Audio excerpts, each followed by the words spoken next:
குருவன் என்ன பண்ணுவான்னா, ஊரெல்லாம் அவங்க பாராடி இருந்தாலே அவன்கிட்ட போய் உட்கார்ந்தா உனக்குள்ள எவ்வளோ 100 தப்பு இருக்குதுன்னு சொல்லியே போவான். என்னத்துக்குன்னா, உங்ககிட்ட அவன் ஒன்றும் பதவி வாங்கிக்கணும்னு அவனுக்கும் ஆர்வம் இல்லை. உங்களுக்குள்ளே ஒரு மாற்றம் கொண்டு வரணும், நீங்கள் வளரணுன்ற ஒரே நோக்கம் இருக்கிறதுனால உங்களுக்கு அவன் மேலே கோவம் வந்தாலும் சரி அவன் விடமாட்டான்.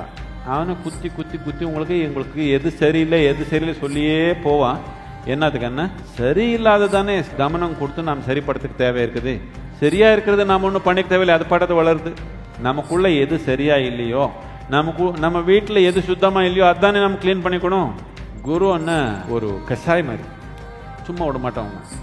நீங்க எப்படி போய் உட்கார்ந்தாலும் எல்லாத்துலயும் தப்பு கண்டு கொடுப்பான். என்னத்துக்குன்னா, எல்லாமே கவனிச்சாதான் இது வளர முடியும். எல்லாமே கவனிச்சு அதுக்கு தேவையான கவனம் கொடுத்தாதான் இது ஒரு உயர்ந்த உயிரா வளருது.